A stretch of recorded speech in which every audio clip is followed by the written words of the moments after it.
A ball is shot from the ground straight up in the air with an initial velocity of 46 feet per second, and we want to assume that air resistance can be ignored. How high does it go? And it's giving us the hint that the acceleration due to gravity is 32 feet per second squared. So first thing we want to do when we're approaching one of these problems is, again, to try and interpret each of the pieces of information that's given to us into a mathematical statement.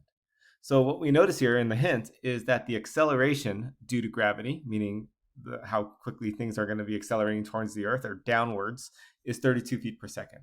So I'm going to interpret this as being the acceleration is negative 32. The next thing that we see going backwards is that they also give us that the initial velocity of this ball that's going up in the air is 46 feet per second. So our velocity at the initial time, so that would be at 0 seconds, meaning right at the start, is 46. And the last thing that maybe we might not have caught is that the ball is shot straight up into the air, or from the ground straight up into the air. So if I were to think about our height, this is at the very beginning, we have a height of 0. And so these are the pieces of information that's given, and we're going to try and work backwards, starting with the acceleration and making our way to the height. And so one of the things to remind ourselves when it comes to the position or height of something, the velocity and the acceleration, is our function height. If we were to take the derivative of that, this would give us our velocity. If we were to find the second derivative of that, which is the same thing as the first derivative of our velocity, that would give us our acceleration. So here's the thing, is we know the function for acceleration. So if we can go backwards and take the antiderivative, we'd be able to find the velocity. Take the antiderivative again, and we'd be able to find the function for the height. And using these initial values, we can find out what those constants are whenever we take that antiderivative. So let's go ahead and try this out. So first thing we know is that this acceleration due to gravity is negative 32. So if I want to find a function for velocity, what do we need to do is find the antiderivative of our acceleration, because the derivative of v of t is a of t. So going backwards, we can take the antiderivative. So this is the same thing as finding the antiderivative of negative 32, because that's our acceleration function, dt. So we have a function here. If we were to take that antiderivative, this would just be negative 32t. And of course, it's a constant that we have to add on at the end. So now let's think about what's given to us. This is our function v of t, but they gave us an initial value. We know that when we plug in 0, it should give us 46. So knowing that v of 0 is equal to 46, then this is telling us that if we plug in 0, if we plug in 0 into our t, then it should give us 46. And that allows us to solve for c. So anything times 0 is 0, so we just get c is 46.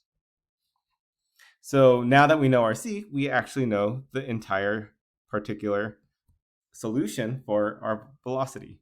It's just going to be negative 32 t, and then our plus c is going to be a plus 46. So we have a velocity function. But again, our goal is to figure out what's the height. So we're going to need our height function. So one thing that we know about that is the derivative of height is velocity. So if I want to find height and I know velocity, we need to find the antiderivative. So if I take the antiderivative, this will give us the height. So the antiderivative of our v of t, dt, is the same thing as our antiderivative of that function we came up with, negative 32t plus 46. So working out this antiderivative, we're going to get plus 1 to that exponent is going to give us 2, and then we divide by 2, so that's negative 32 over 2t squared. Here we have just the constant 46, so if we put the t on there, it'll give us plus 46t. And of course, we have our plus or constant. I'll simplify this a little bit, so we get our h of t function 32 over 2 is 16, so I have negative 16t squared plus 46t plus c. But of course, we need to know what is c to get the actual particular solution for this. But this is where this last piece helps us. We know the initial height of the ball is 0 feet. So if I plug in a 0, it should give me 0. So this implies that plugging in 0, so it's 0 for that t, plus 46 times 0 for that t, plus c, would give us 0. And since everything times 0 is 0, we end up with c is just 0. So our actual solution for the height function is negative 16t squared plus 46t plus 0, which is just nothing. So now we have all three of these functions. We have the acceleration function, we have the velocity function, and we have the height function. So we can use this to help us answer the question now, how high does this go? And so our goal to figure out how high it goes is basically what is the maximum height? And when we think maximum, and this is a parabola, when we think maximum, again, there's two ways you can do this. You can use the algebra method, right, of finding that vertex. But let's apply what we've learned with our calculus. Is we know that a function will be maximized when its derivative is equal to 0. We can find that critical value. Well, we already know the derivative of h of t. The derivative is the velocity. So basically, we're trying to find that maximum height when basically the ball goes up and then it stops because it's not moving up anymore and it comes back down. So we're going to set the velocity equal to 0. And if we solve this, we get negative 46 is equal to negative 32t. And dividing by negative 32 on both sides, I will just simplify this a little bit. If I divide it by 2, I get 23 over 16. So here is the time, right? Here's the time, our t value, of when it hits its height. But we want to know what's the actual height. So all we have to do is take that 23 over 16 and plug it into the height function, and it'll tell me the height when it's at the highest point.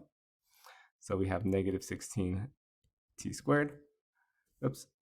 Our t is 23 over 16